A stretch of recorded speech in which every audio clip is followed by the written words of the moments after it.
मनपा आणि पोलीस प्रशासनाच्या संयुक्त विद्यमाने आग्रा रोड परिसरात अतिक्रमण हटाव मोहीम आली राबविण्यात। धुळे महानगरपालिका प्रशासन आणि पोलीस प्रशासनाच्या संयुक्त विद्यमाने बुधवारी 3 जानेवारी रोजी धुळे शहरातील जुना आग्रा रोड परिसरातील अतिक्रमण धारकांविरोधात कारवाईची मोहीम सुरू करण्यात आली आहे।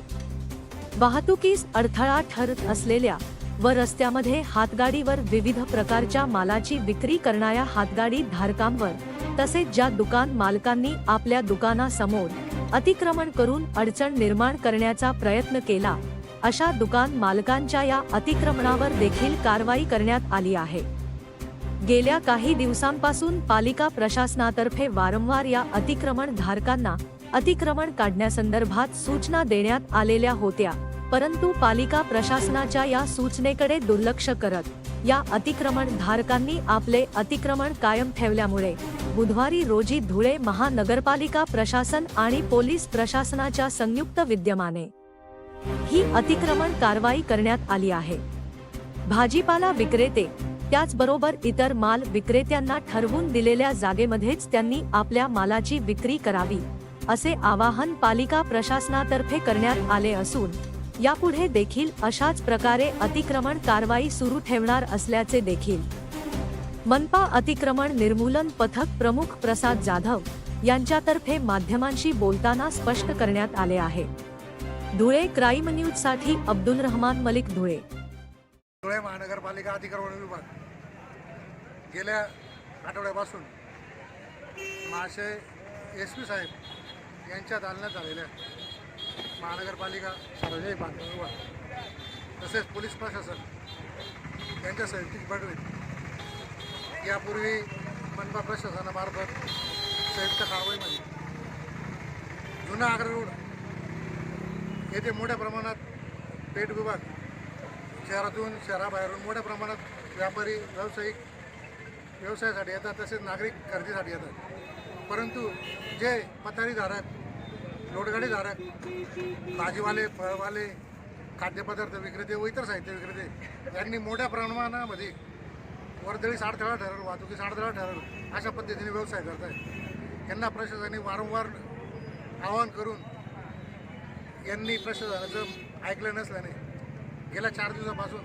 सतत यांना ध्वनी शक्तीद्वारे सूचना देण्यात आलेल्या आहे। महात्मा गांधी पुतळा ते दसरा मैदान पुतळ्यापर्यंत पथारीधारक, लोटगाडीधारक हॉकर्स यांना पर्यायी जागा म्हणून अग्रवाल नदी, आंध्रा नदी किनारी अग्रवाल भवन ते समतानगर, मालेनगर नदी पुलापर्यंत एका रेषेमध्ये यांना लोटगाडीने जाऊन व्यवसाय करण्यास जागा दिलेली आहे।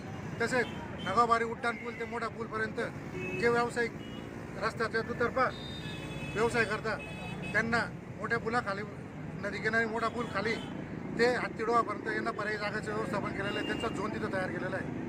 कुठल्याही प्रकारे व्यापाऱ्यांचं आर्थिक नुकसान होणार नाही आहे। व्यापाऱ्यांनी आपला व्यवसाय आजपासूनच तिकडे स्थापित करायचा आहे, स्थलांतरित करायचा आहे व आपला उदरनिर्वाह करायचा आहे। आपण इथून स्थलांतरित झाल्यावर ऑटोमॅटिकच खरेदीदार पण, ग्राहक पण तिकडे येतील व रस्ते, शहराचे मुख्य रस्ते वाहतुकीसाठी मोकळे होतील। तरी सर्व विक्रेत्यांनी महानगरपालिका प्रशासनास सहकार्य करायचं आहे व आपला व्यवसाय स्थलांतरित करायचा आहे। नमस्कार, मी ए.पी.आय. भूषण कोते, शहर वाहतूक शाखा धुळे। आज रोजी महानगरपालिकेचे पथक आणि आम्ही असं संयुक्त मिळून आग्रा रोड जे गांधी पुतळ्यापासून ते दसरा मैदानपर्यंत संपूर्ण अतिक्रमणधारक जे हातगाड्या आहेत ते काढून घेतलेले आहेत। यांना सर्व हातगाडीधारकांना याआधीच सूचना दिलेल्या आहेत की देवपूर पोलीस स्टेशनसमोर नदी किनारी जो फुटपाथ आहे तो तात्पुरता त्यांना आपण वापरण्यासाठी दिलेला आहे।